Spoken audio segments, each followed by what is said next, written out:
Welcome back, everybody. Uber reported its first quarter numbers yesterday, posting an inline loss of $1 billion. And just this morning, one of the few banks with coverage of the company so far, Atlantic Equities, is upgrading its rating to overweight from neutral, thanks in part to an easier competitive environment.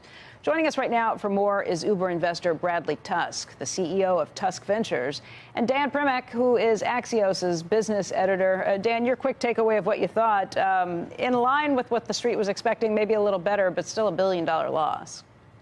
Still $1 billion loss. Look, I found it interesting that, as you said, there was a mild upgrade there. There was some additional, the stock went up a little bit. It's almost like people didn't believe what Uber said it was going to do, right? This was in line with what they said 3 weeks ago. People buy the stock because they hit it. Because they hit it. That suggests they didn't trust them. Bradley, let's talk a little bit about this. As somebody who's been a long time involved with the company and who has a holding in Uber, what did you think when you saw these numbers yesterday? I mean, they were what I expected, and as Dan said, it's what has been put out there. I think the underlying problem, though, is, we're addressing these things at the margins, trying to adjust for investor expectation on the amount of losses, instead of selling the case as to why this is a good investment long-term for the market. And I think one of the big problems Uber is facing right now is they brought in a CEO and leadership who calmed things down at a time of crisis, and that was great, but sort of didn't think about what the market would need. And when the company finally went public, the belief and the vision in this, what Uber can be, isn't really there. No one's investing in a company that's losing $1 billion a quarter for its profitability today. You're only investing it because of belief in the future, and Uber's doing a really poor job demonstrating why people should believe. Look, I think part of the reason the stock's up today is because Dara said that the competitive outlook is maybe improving, that they're not seeing the same pressure from Lyft trying to undercut them on prices.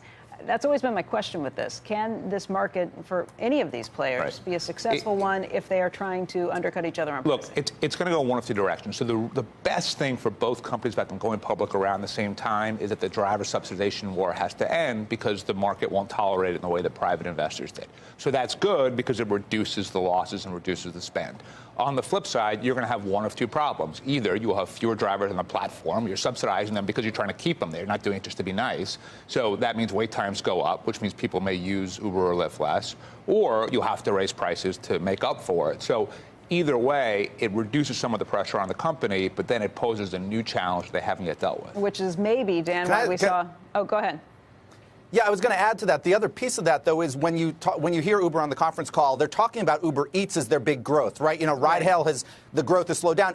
But on Eats, you still have that competitive pressure with privately held companies like DoorDash, which can take huge losses. What do you say to that, Brett? Yeah, I think they're right. Now, Uber has talked about this idea of a subscription model for Uber Eats. I think that's smart, because if you think about, I think about me as a user of these different services, I have no loyalty to any of them, right? Whoever will get me the food I want fastest is fine with me. If I'm paying a monthly fee, then I'll start to use that more regularly. So that was an encouraging sign. Yeah, so that was encouraging. But again, the little things we're seeing out of Uber, like, hey, if you have a rating of 4.6 or under, we'll kick you off the platform, they're really incremental, and I think they've got to show much more vision. I remember when I was studying writing in college, the teacher would say, show, don't tell. Right. Uber's doing a lot of telling and not much showing. Not much showing. All right, good.